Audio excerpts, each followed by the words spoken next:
Hi Libra, mid-August 2024, mid-month of August, kuha na tayo ng ilang pinaka-advice, mensaheng gabay po para sa inyo ngayong mid-month. Anong kailangan marinig ng mga Libra ngayon?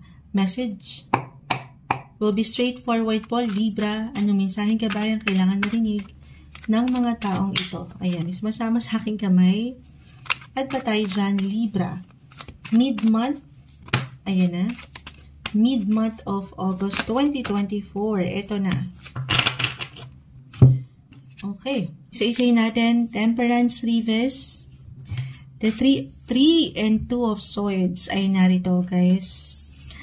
5 of Wands. Okay. So, pati ako nagugulat din. At ito, may isa pa. The Wheel of Fortune, Reverse. Saan natin ilalagay?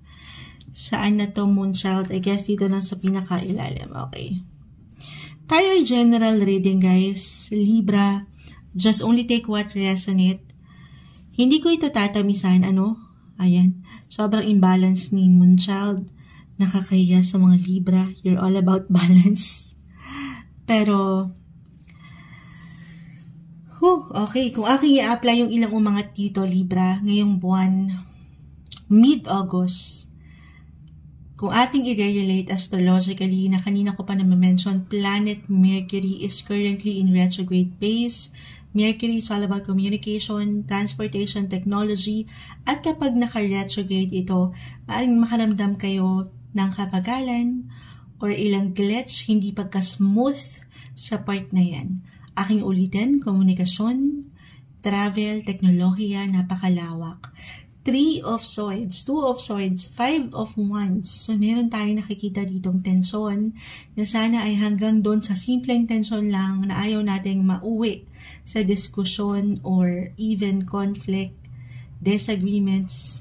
Again, just only take what resonate kahit sa simpleng pakiramdam lang ito na hindi madali. Kanina pa nag-a-apply sa isa't isa. Kung nakapakinig kayo sa ilang unang messages, guys, Temperance card, 3 of Swords. So, ang mga bagay, sitwasyon, posisyon, relasyon ay maidadaan po sa mabuting usapan. Habaan nyo ang inyong mga pasensya. Temper, yung inyong mga temper kasi maaring mag-init ang inyong, ang inyong mga ulo na ayaw natin. Ito hindi kailangan liliman. Again, lahat tayo, meron naman tayong certain mood talaga. Pati si Moonchild meron yan. I mean, hindi tayo nagkakasabay or nakasasabay sa ilang sitwasyon or ilang tao. Work-wise, usaping puso, or ilang kaibigan, or ilang ganap nyo sa buhay, trabaho. Wheel of Fortune Reverse. For some of you, maaaring may kaugnayan ito sa travel din. Kung meron kayong hinihintay na travel documents, visa, passport, or ngayon naglalakad kayo sa part na yan, maaaring makaramdam kayo ng ilang delays, kabagalan sa progreso, or kung kayo nagta-travel or may travel ngayong mid-August, maaaring makaramdam kayo ng ilang glitch. Yun lang naman, yung kumbaga normal, di ba? Minsan, nade-delay ang flights, di ba? Or minsan, may ilang hindi ganun kadalian na sitwasyon, pero aking ulitin, habaan niyo daw po ang inyong mga PC, ang inyong mga pasensya. Ayun. Pero ang maganda dito, umaangat naman sa inyo yung pagiging competitive. I mean, challenge to sa inyo eh. Nagiging challenge. Bilang kayong mga Libra, you're all about balance. Mapangahawakan nyo to. Pero sana, syempre, wala namang perfect. Wala tayong, wala namang perfect na sitwasyon, relasyon. Sana itong pagiging competitive nyo ay yung hindi kayo nasasobrahan or nakukulangan. Siyempre pa. Okay? Ayan lang naman. Reversal yung bawat energy or bawat messages po natin. So, somehow pwede itong mag-apply sa iyo mismo or sa ilang tao sa iyong paligid, katrabaho, kapuso. May pusong sugatan dito, guys. Okay? So, para sa ilan sa inyo, maaaring maging extra sensitive lang naman sa ilang, workmates ba ito? May ilang tension tayong nakikita na hindi madali. So, huwag kayong magpadala sa emosyon na kung anong nararamdaman nyo ngayon, okay? Or if ever mag-apply itong nakikita natin, huwag nyo masyadong ito mahirap. Pagdating sa emosyon, mahirap kalaban yan eh. Madadala talaga tayo at madadala, pero tulungan nyo ang inyong mga sarili na paalalahanan na ang mga bagay-bagay ay panandalian, guys. I mean, positive or negative, hindi dyan nagtatapos ang isang sitwasyon sa inyong buhay. I mean, huwag kayo ma-stuck, okay? Let go. Release nyo itong ilang negativity at lagi na lang natin isipin na mayroong dahilan. Kayo na itong higit na umintindi, umunawa, maging bigger person sa sitwasyon. Ayun lang naman. May tension, pero this is something na mapanghawakan mo hanggat mapapaangat mo yung kahabaan ng iyong pasensya, yung pagiging flexible and adaptable mo sa situation.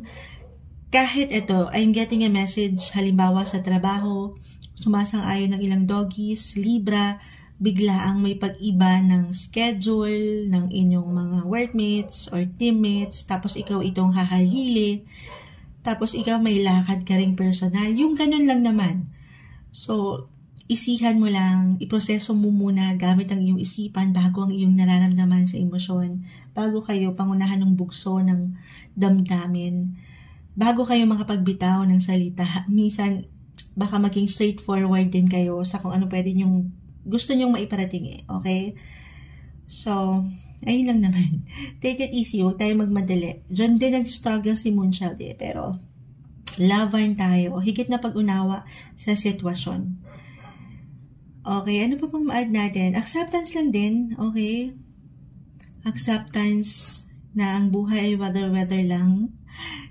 Na hindi talaga tayo minsan nagkakasabay, umaangat yung ilang differences ng bawat isa. Okay, add ko to. For some of you, kung meron kayong hinihintay na parating sa inyo, pera ba ito o ilang tao sa inyong buhay, yung ilang mga plano nyo from the past or nitong mga nakalipas na buwan na hindi matuloy-tuloy. It could be unexpected. Maaring meron kayong maisa katuparan na proyekto sa trabaho, ano pa man yan. May panlalaban kasi. Okay? So, this time, maisa sa katuparan. Or ito yung ilang lakad ng tropa na matagal nyo nang pinaplano pero hindi natutuloy. And this time, maaring mapanindigan. Basta klaro lang po. Maging klaro kayo sa inyong naistahakin, klaro kayo sa gusto nyong sabihin, klaro yung enerhiya. Kasi dito, parang meron tayong ilang glitch. Or, maging mindful kayo sa sitwasyon. Okay, magpapadalos-dalos or magpapabigla-bigla sa pwede nyong pag-aksyon, desisyon, or kahit sa simpleng conversation. Hinay. Kalma. Take it easy. Take everything one day, one step at a time. Ngayong mid-month of August 2024, Libra.